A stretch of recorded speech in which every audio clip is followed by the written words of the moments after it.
اخوك وابنك، اياك وانت اياك يجي سيرة اخوكي، يجي سيرة اخوك قدام ابنك او بنتك بحاجة مش حلوة.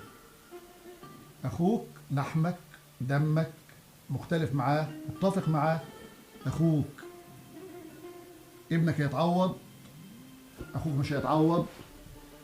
خليها امانة ربنا ليك في الحياة.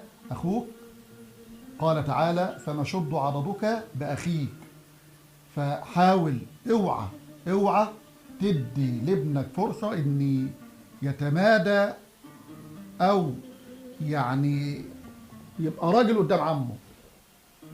هتلف الدايرة وهيجي الدور عليك، زي ما تمادى على عمه هتلف الدايرة وتيجي على ابوه.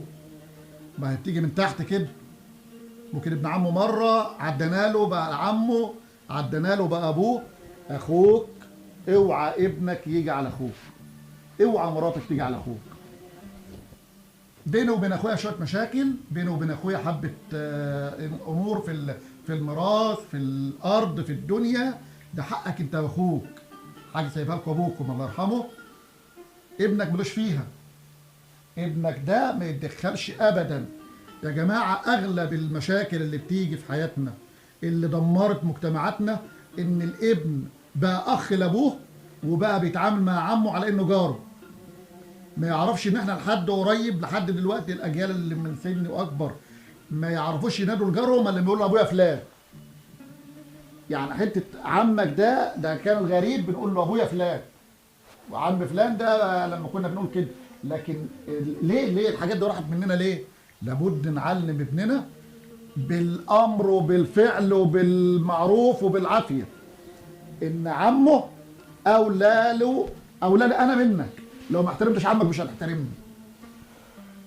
طيب الزوجه زعلانه والمراس وهي اللي بتقول عيالها، لا اصل مش جايبه حاجه من عند اهلها، هي اللي جايبها توديها عند اهلها. اوعى في كل الاحوال ابنك يتمادى على عمه.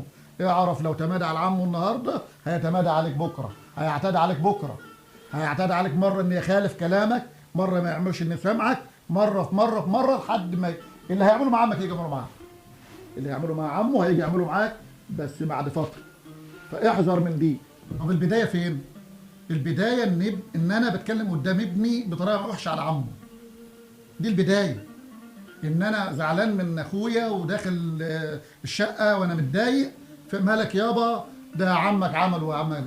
ده عمك ده يبقى محترم يعني. لو ده ممكن زي ما بيعلمونا في تمثيليات كده بيضربوا عمهم ويقتلوا عمهم.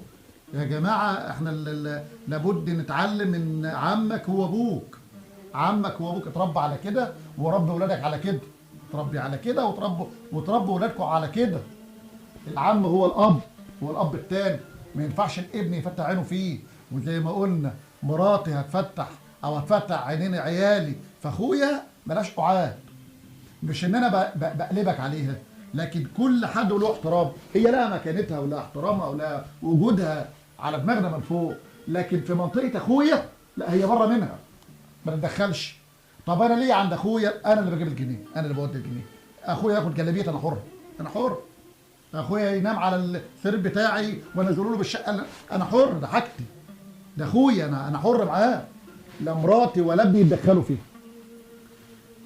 وقلنا البدايه ان انا لو اسأت لاخويا او لاختي قدام اولادي انا اللي بديهم المفتاح ان هم يغلطوا في عمهم وعمتهم. الام اللي بتغلط في اخوها او اختها ما تنتظريش ان ابنك او بنتك يعاملوا خالهم او خالتهم بطريقه حلوه. يا جماعه الاحترام دايره صغيره كده بتكبر، زي ما قله القيمه دايره برضه بتكبر. ان احترمنا بعض المجتمع يحترم بعض. انا لو احترمت اخويا ابني هيطلع يحترم اخوه عمه. ما هو شايف ابوه بيحترم مين، وهيطلع بعد كده هو يحب اخوه ويحبوا يبقوا ولاد عمه يحبوا بعض. فاياك ان ابنك او زوجتك تتدخل في العلاقه بينك وبين اخوك وتفسد عليك حياتكم، لان انت شفت اخوك بعينك وبقلبك قبل ما تشوف ابنك او مراتك. فاوعى اوعى اوعى اياك حذاري ان انت تتسبب ان يكون ابنك يتعدى على عمه او يبص له حتى بعين مش حلو.